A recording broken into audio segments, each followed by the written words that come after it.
Masquerade now. We have just come to do the This is Iri-ji Ndigbo. Yeah, and I got up about this one. Yeah, to look like it now. Well, it's a good answer. No, no, no, no. I don't know if I can. I come over and him kaka. Ane meipe. Ane neipa le me wena akuda kampado kai. Kampado python.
Ahambo, Chief Ugochukwu Inyama.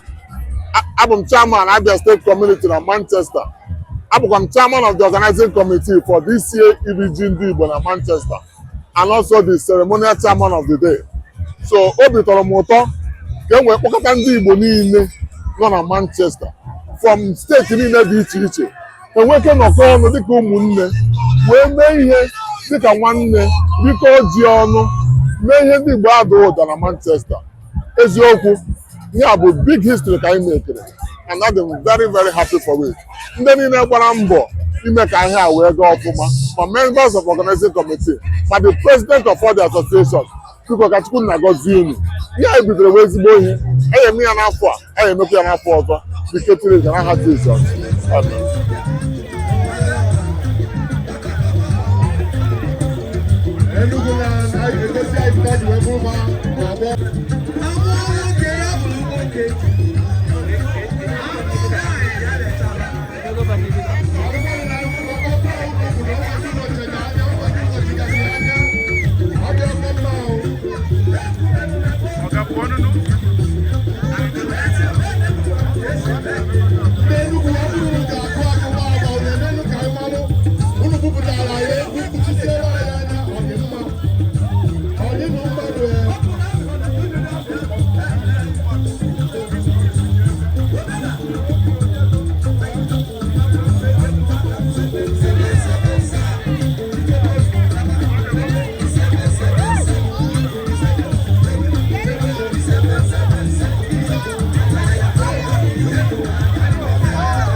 Ekene m na afọ mbụ a na-enechi Igboka ụmụ chairman ndị Igbo community Greater Manchester Igbo community anyị ncha bụ ife niile a na-eme n'ụbọchị tata ma ndị Anambra ma ndị Abịa ma ndị Enugu ma ndị Ebonyi ma ndị Imo onye ọbụla na-abịakọta ọnụ kasị ndị Igbo emekọ ibi maka Iri-ji 2023.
Manchester, okay? We have only been around for just over a year. So I be awful. And that's what as in fact, all the youths in Manchester be connected, at least be coming in, be knowing who is Igbo. More their brothers, their sisters, to come together. And you see, this is only a very small portion of I like the window. And we're still growing.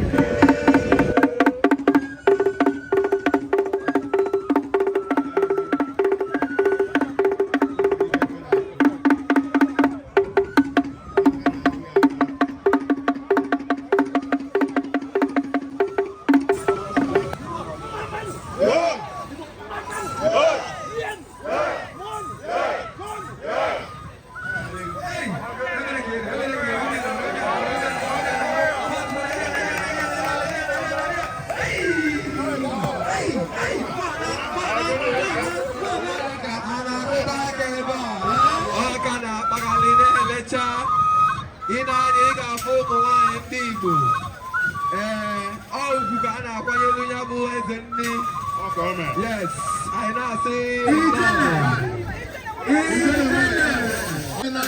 Iri-ji Ndigbo ndị afụrụ umefaji aka ọjị maka na ife akpụrụ ife adịka ofe esi asị na mmadụ nwere business enterprise.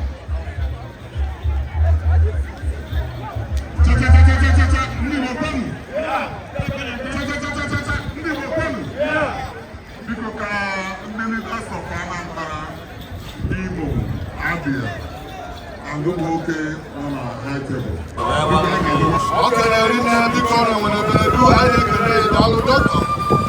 And I come on at the go. You go soon. You want to do about it, family.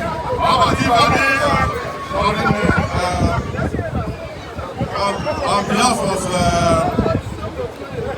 Liverpool, I shall not have a I just follow up whether I want to see. We never fear. About if I can hand. We're joining her. Or the luncher. I'm on a class 1 number. I can have class in Ndigbo. I'm not the class in Ndigbo. And a new world. I need a unit check. I need a pen and pen.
A grandson to Ezeudo. I think I'm represent Ohaneze Eba. I represent to the kingdom. Yeah, because I'm the grandson. Yes. So now, even in an today, okay, say, we are Ndigbo. Now, the I'm not the organizers. That's why you are here. Yeah, over yeah, 50 pounds. Well, I do even.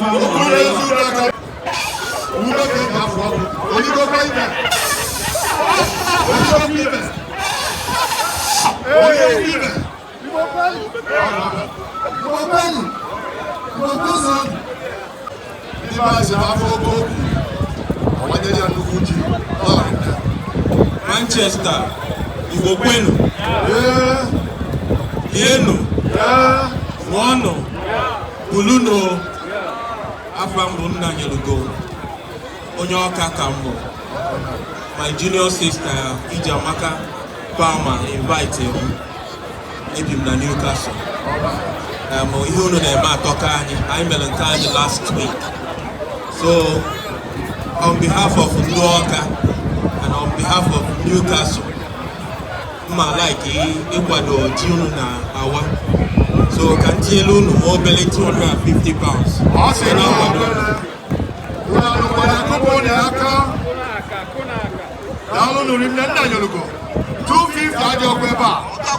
Abambo Dr. Ugo Umede Iri-ji Ndigbo ọzọ oge iveluo na Ndigbo onye nọ m n'akụkụ bụ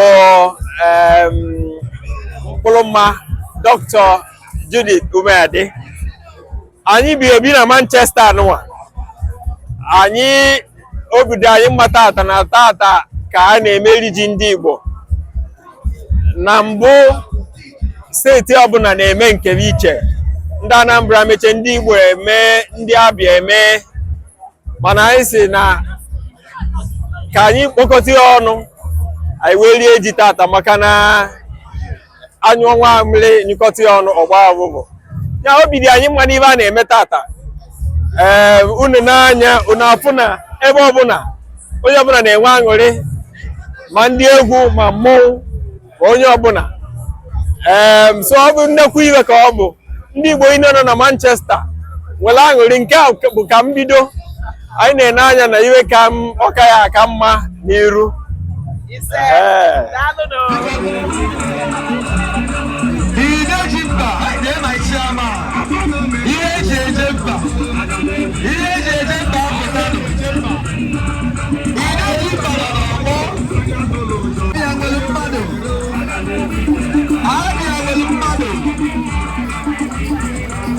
The chairman of the community.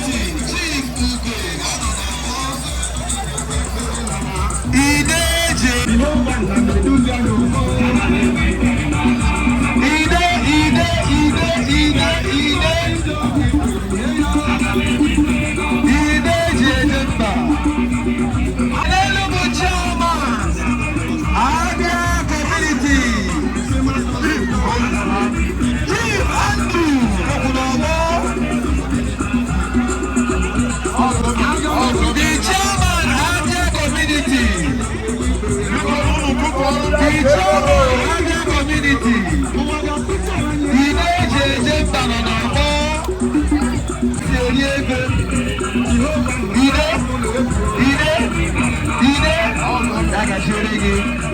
Chairman, Abia community. Chief Ugo Onyeko. My chairman.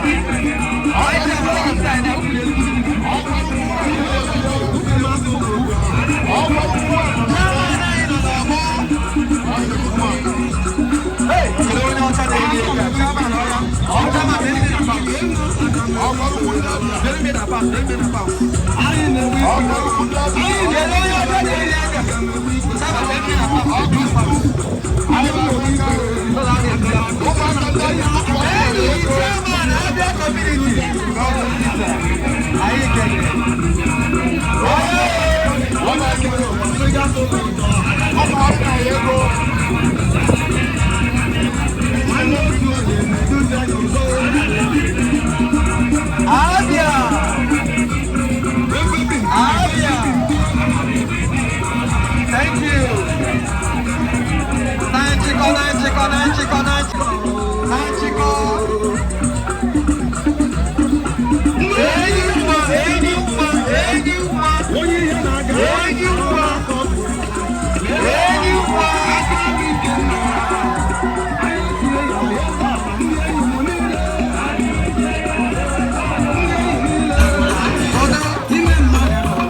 you.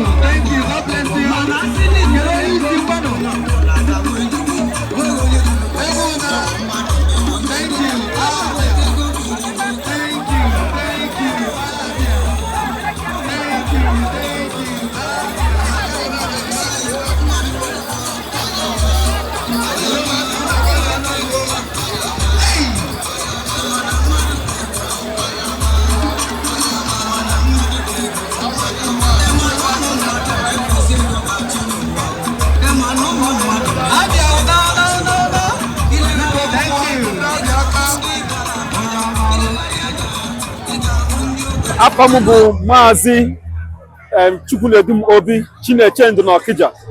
Ọmụa bụ Vice Chairman of Anambra Welfare Association. Ife anyị na-eme ebe taa bụ anyị na-eri ji ndị Igbo, and ji ndị Igbo ya wụ a culture ndị be anyị na-eme from gbogbo tigbo. So ihe na-ifu na ndị na-ebe ata bụ all the states na Igbo mitri ndị Igbo. So anyị nwere ndị Abịa, ndị Anambra, ndị Imo, ndị Enugu, ndị Anịọcha, ndị Igbo niile gbakọtara today for the first time, and we've had a successful Iwaji. So ana m ekene unu. Daalụ unu.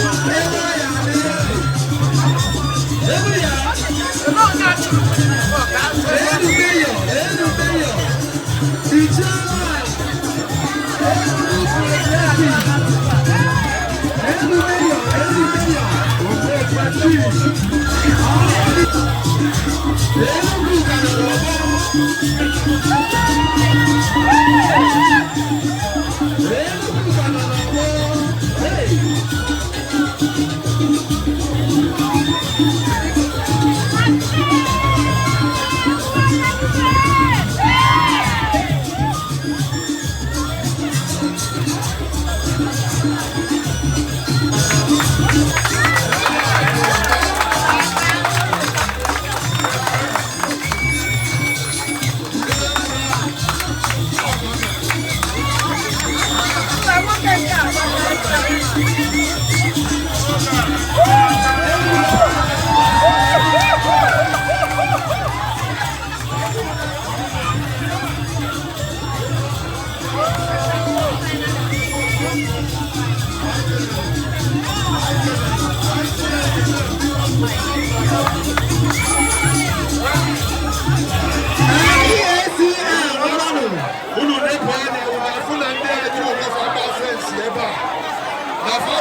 Biko ụlọ abụchizi n'ụzọ ka ndị ọzọ fụ ụzọ kirie ife na-ere n'ọgbọ.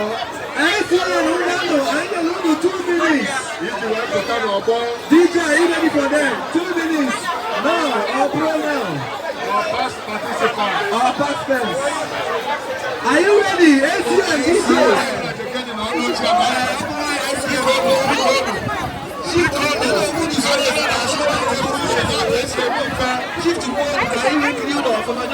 Zoom your camera wherever you are, please. And please thank you. Out from the side of the please. You are blocking people from seeing.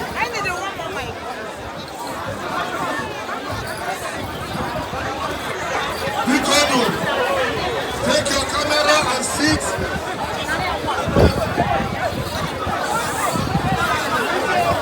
ENDSears camera. One on the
biko ndị Anambra daalụ nụ ka anyị na-eme ka mmọnwụ na-abata achọ ka ndị ọnọdụ na-afọ akwụkwọ.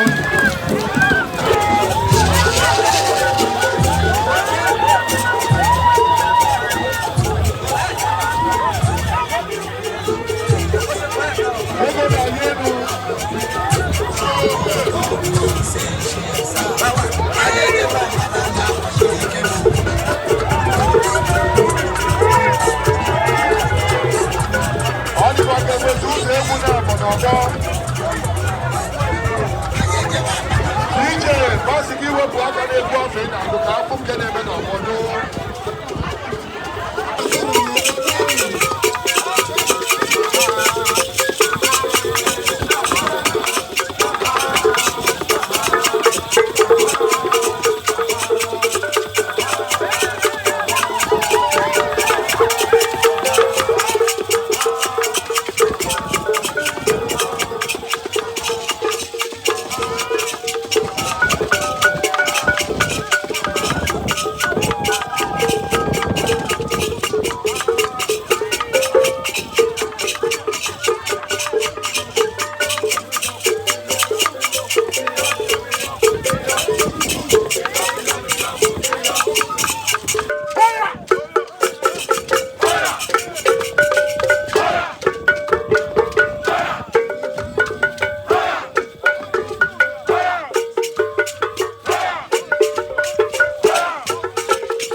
I know you have On NjenjeTV.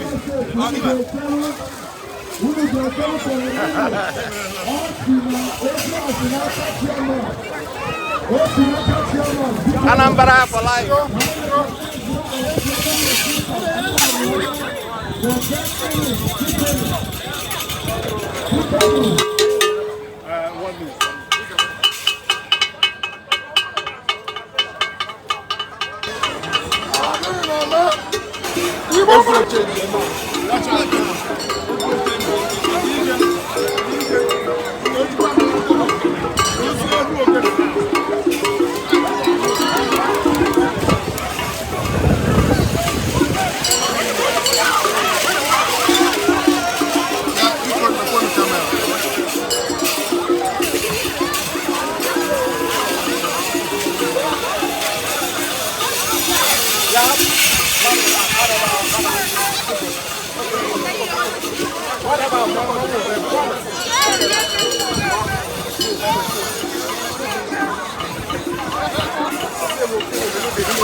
Dico, no è una camera.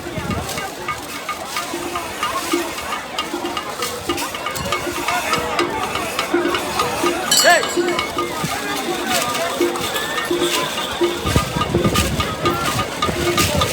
Oh!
na-akụrụ eze mmụọ aka.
Oke Mmanwu. Ye mba oge tie. Nyefe. Akanyo.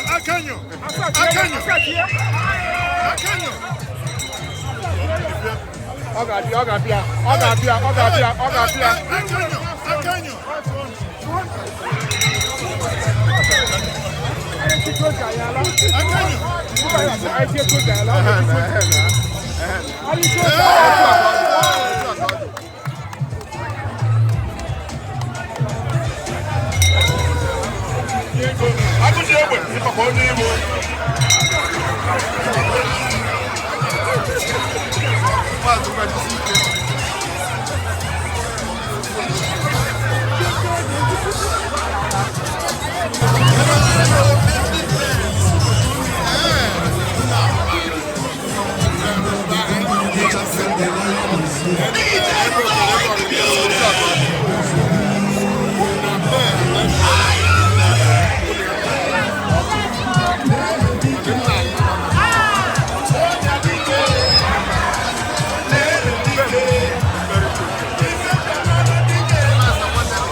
Manchester. I know mad and I win ya. I have to go. I've been in Manchester. I've been in Manchester. And I will go back.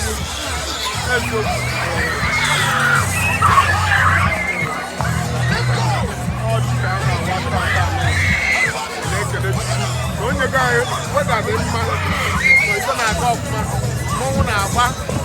I shop up your bar. I want to know, I can name one only. I buy it. And then you take a good to I can't read it. Now, what come and come also. I can't get up one. I'm Mrs. Helen Anozie. I'm the chairman or the chair lady or the president of IKU. That is Imo State Association in Manchester here. Today, Ndigbo niile na-Iri-ji, and all comprised of 5 states in Igbo land: Abia, Imo, Enugu, Ebonyi, and ICM. That was a remarkable day for us, and we thank God it has come to be a successful day. We didn't start it on time, but I'm happy. It's a successful Iri-ji, and we thank God for it. God bless you. I have Honorable Sylvia Mbe Ahurike, Honorable Mrs. Sylvia Mbe Ahurike. I'm on Imo. Ihe anyị na-eme today wu emume ụkọta Igbo niile ọnụ. Igbo niile nọ na Greater Manchester, United Kingdom. Ka anyị bụrụ ofu mmadụ. Ka ụmụ anyị kwanụ ụkọcha anyị. Ndị niile wu ndị Igbo participate n'ihe a. Ndị Anambra, ndị Abia, ndị Enugu, ndị Imo, ndị Ebonyi, ndị Anioma, ndị ọbụla bụ Imo nọ na Greater Manchester. Obi dị anyị ụtọ na anyị bịakọtara together. Ofu nne mee ihe a ụmụ anyị amụrakwanụ na o nwere ebe anyị ji you know, na anyị nwere culture, ihe jiri mara ndị Igbo. Igbo dị ụtọ, Igbo dị ụtọ. I'm proud to be an Igbo woman. Andrew, ihe a na-etu. Awụ m onye Abia. The Abia community, Manchester, UK. Awụ m secretary ndị Abia. Unu ahụla ihe anyị na-eme taa. Anyị rigaji ndị Igbo niile nọ na Manchester. Awụ m the secretary, organizing committee. Na ihe anyị mere taa. Anyị na-ekele ndị Igbo niile ndị pụtara ụbọchị taa. Bịa nọnye, bịa rie ma ṅụọ. So anyị na-asị ndị niile bịaranụ a na-ala ka ha laa n'udo. Obi bụ anyị sa aṅụrị n'ụbọchị taata anụnwa bụ ụbọchị nke 12 n'ọnwa nke 8 n'afọ 2023. Mbọsị ndị Igbo zuru oke, ndị Igbo ozuzu gbozu ndị Igbo na Manchester na-awa ji. Anyị wee gbalute sị ka anyị solu ndị Igbo, anyị nwakwa ndị Igbo ka anyị nwee aṅụrị bụkọrịta onwe anyị, kene Chineke nyere anyị ohere. Anyị na-ekene Chukwu. Ụbọchị dị mma, eluigwe na-enye anyị ọfụma ọfụma, mmiri ara ezozi, mmọnwụ agbago, oke mmụọ gbara, obere mmọnwụ gbara, nnukwu mmọnwụ gbara, ụmụaka na-enwe aṅụrị, ọṅụ. Chukwu daalụ. And anyị na-ekene Njenje Media maka oge niile o wepụta wee si ebe tere aka wee la ndị ya. Ọ chọọ ka anyị nọrọ ebe a taba afụ sọsọ anyị nwa. Njenje Media daalụ. Daalụ. Mụnwa bụ Uche Anọliefo, Maazị Reverend Pastor Anọliefo, nke a onye na oriakụ m ma odozi akụ m. Daalụ. Dr. Law Emeka Modeme, currently Publicity Secretary of Anambra Welfare Association. Formalist. Ọ magburu onwe mmadụ erika ọnụ maka ọikwebe ike and Igbo bụ otu SSS wee nọkọ ọnụ wee mee Igbo niile na Manchester ọgbaka so ọ gara ọfụma mmiri na ka ọgba agwa mana ọ gara ọfụma. I nwere things to learn mana mụnwa bụ Dr. Christian Mbono Okoli, Nanyalugo 1 of Oka, Anambra State. It's in Newcastle upon Tyne. We witness this wonderful Igbo Day and Iri-ji in Manchester. This has been a great day. The highlight has to be Monwuluti Amaka. That's my highlight. And I meet him. So many people matter for in a long time. And finally, Manchester, you've always supported us. So we're so happy to be here. Thank you.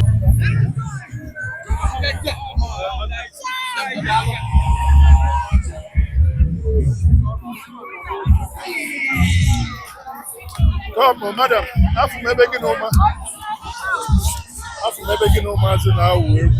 Okay. So you got Okay. Mama, he wants to interview me. Ahambo. Ahambo Ngozi Obi the most up. Tata I name Iri-ji Ndigbo from Greater Manchester. Onyabo Adam Y. Onyinyechi Obi. Dimbo. Chief Nedumobi, all vice chairman in Dawa, Greater Manchester. Ninye, do you have anything to say to them? Did you enjoy yourself? Did you have a good time? Did you dance? Did you sing? Was it good?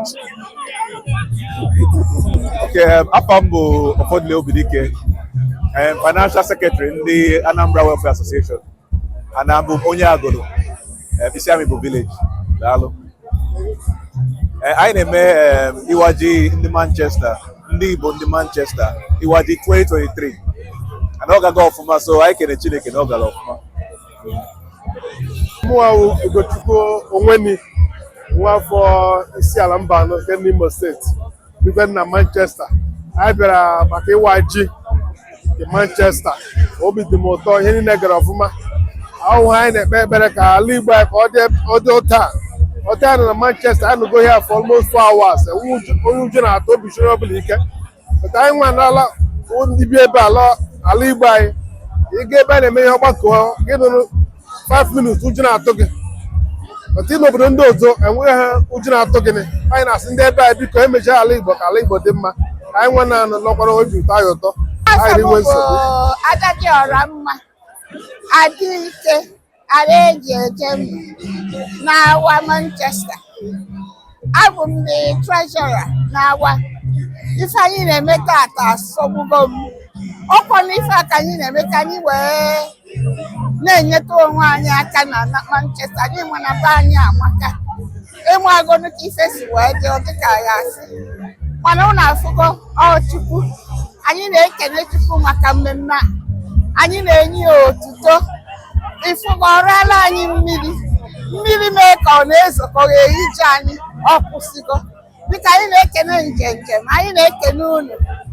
ndị na-enyere anyị aka ndị mere unu n'ọkụ ife afa na-eme biko anyị chọrọ ka anyị tụnyere unu mgbe na mgbe ọbụla ọ ya adụrụ unu nwa ka unu si abịa ma anywhere ndị Igbo nọ ọ ya adịrị ndị Igbo mma nke a bụ first time anyị na-achọ ka anyị jikọta Igbo ọnụ ịfụgo na ife a na-eme hia na ọ bụrụ sọsọ ndị awa na mmadụ niile ndị Igbo niile biko ka anyị na-ayọ Chukwu ka o jikọta anyị maka na anyị bụ ụmụnne ofu ndị ka anyị bụ ekene m unu ndewonu afọ m bụ Uju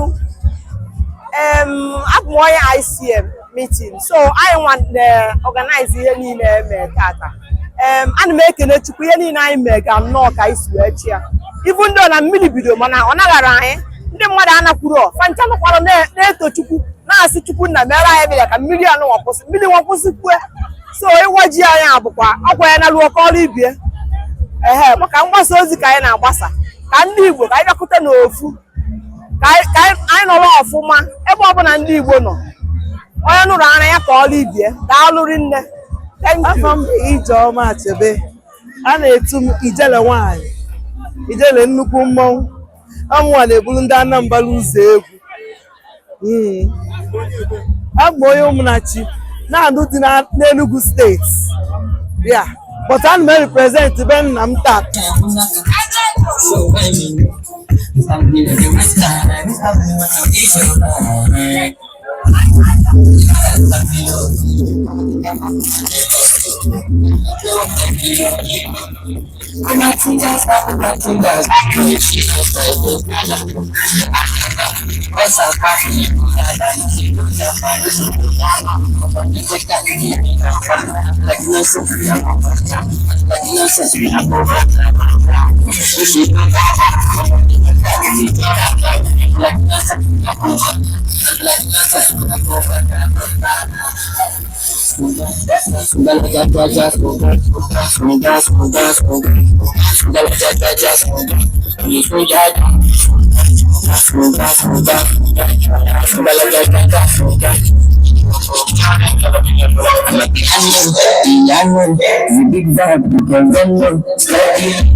Overseas don't want to talk me like Syria.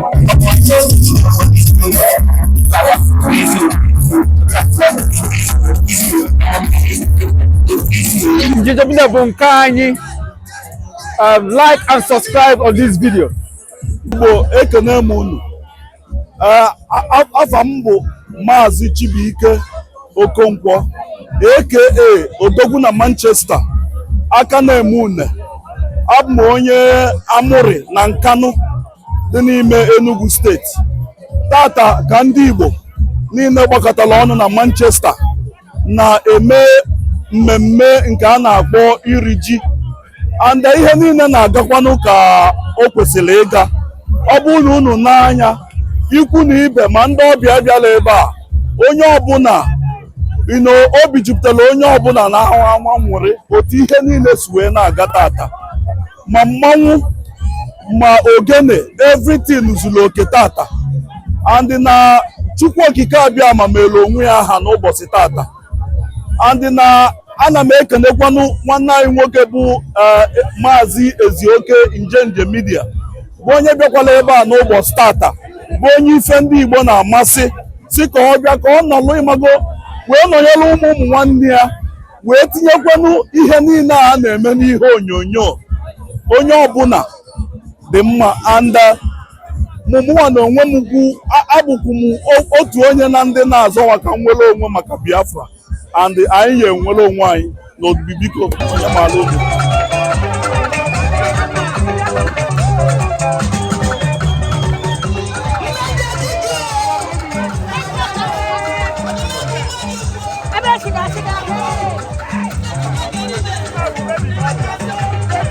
Let's go.